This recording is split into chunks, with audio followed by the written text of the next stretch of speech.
Hello, cherry viewers. Welcome back to Sandy Home Recipe. Mama call about Sandy Home Recipe. Send the kind I will share a video. Mema room to subscribe.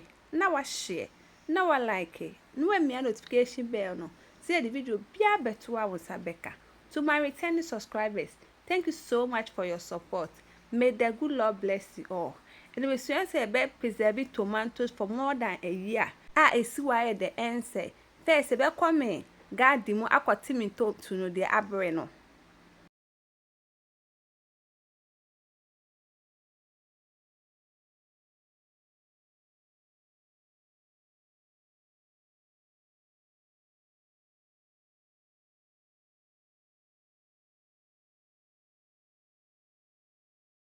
utiti ntos ni wi a now the food disinfectant alcohol ba be hunu 2 or 3 times uwi a no obetwitwa into sizes ba ko betwitwa ne kese na ba ko betwitwa ne nketoa akese ne ye de be blend no ana nketoa ne de ye blend.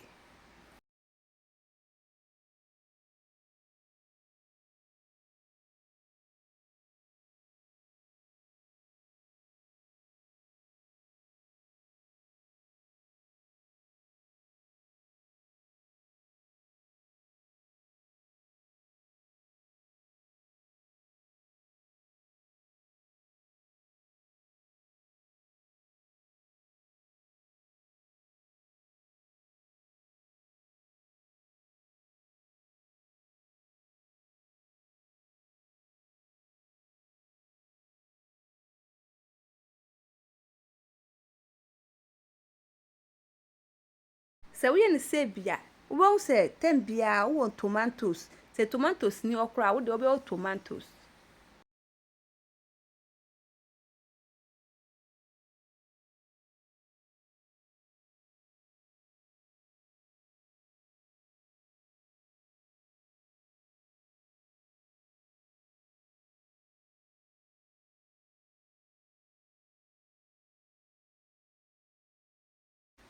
Watwitwa wie no na wakwakọ blend wie no na ba ko de o de si nchen ti we no wakwakọ blend no na wie no so wo de agu bottle e se o sterilize ansa na wo de toast ni eden agumu o pese o sterilize a wo de nsuo e be si jas na wo de atom nti ehura na wo de we ye afiri mu wo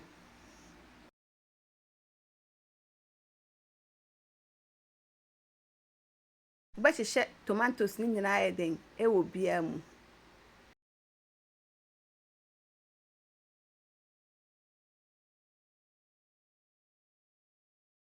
We are de si nchen na wo de blended tomatoes na gu saucepan mu na wo de akosi jaso anu amu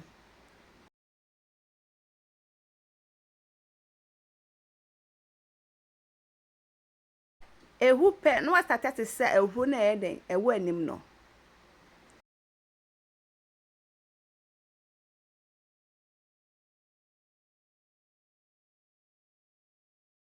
what the salt egu mu no wa mixing that together akoso am na tisi kwasita me ensuo ni bewe kakra free mu aha no aye ready na wakosi sa egu tomatoes na ewo bottle mu no wo beti se bia eden egu mu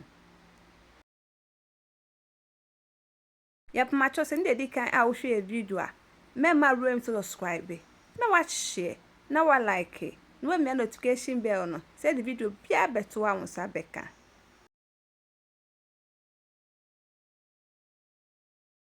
We are not kataso de ding.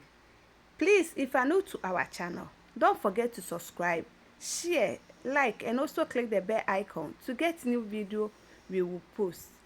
Until we have friend, I say you should chop tomatoes, we bet me you should no.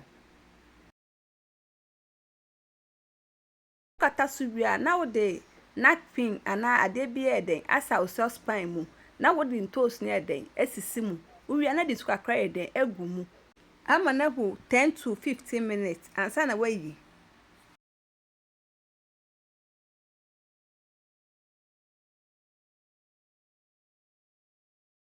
time no so an wayi afin so hye nim na wo de napkin achechire ho wo wi a na wa store ba ese eju ansa na wayi den wa store